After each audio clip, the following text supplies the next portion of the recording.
I don't know, 50-50, but maybe Cannonier, when he cut his weight to middleweight is really dangerous, he's beast right now. So maybe him. I like him. We are friends right now, so I'm gonna keep fingers for him. Again, it's going to be a really good fight. We're also going to have to avoid that power that Cannonier has. I think he has the movement and the veteran's savvy. He knows when to rest. He knows the distance before he needs to jump in there and strike. I just think he's a better striker. He's not as powerful, but he's a smarter striker. Ooh, I got to go with the gorilla.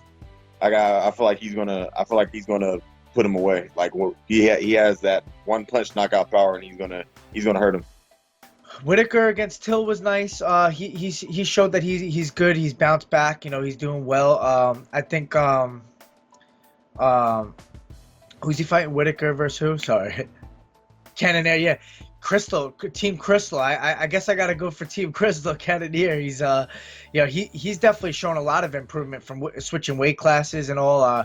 He has some of the biggest power in the weight class as well. So I'm gonna go Cannonier. I think he'll win by knockout. I'm a huge fan of Jared Cannonier, and his mental strength is it's something to behold. And he's talking about meditation and all this type of stuff that I like to talk about sometimes, but I'll keep it under wraps for now. I think Jared wins. I'm always excited for Whittaker.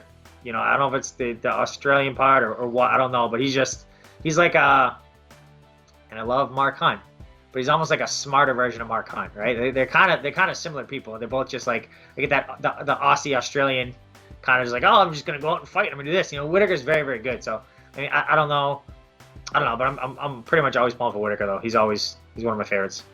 All right, so I like this a lot, man. Jared Cannonier, I think, is a great up and comer for this division. I mean, he's fought from heavyweight all the way down to middleweight. He's a hard hitter. He moves. He has a long reach. This is the only thing that I see that can cause potentially dangerous is Robert Whittaker with those oblique kicks. I think that right there is what kept back Darren Till from being able to do what he needed to do to get the finish. That it took out his leg. You can't plan on it. You're nervous on it. You're thinking about it. Those oblique kicks will literally end your career, or they can alter it for 9 months. So I think Cannonier is long enough. I think he's very aggressive. That when he lands some punches, that's gonna get him the knockout. But I see Robert, hitting those oblique kicks and frustrating Cannonier. And if it goes to the ground, which Robert he's a black belt in jiu-jitsu, if Robert takes it to the ground, then Robert's going to get his hand raised. Do you know what? Robert Whittaker looked absolutely amazing in his last fight against Darren Till. So, I mean, Jared Cannonier is no slouch either. He's an amazing fighter, but I do think Robert Whittaker will have a bit of the edge just because as well he's fought in very high-profile fights, and I think that in turn will help him to overcome that. What an animal.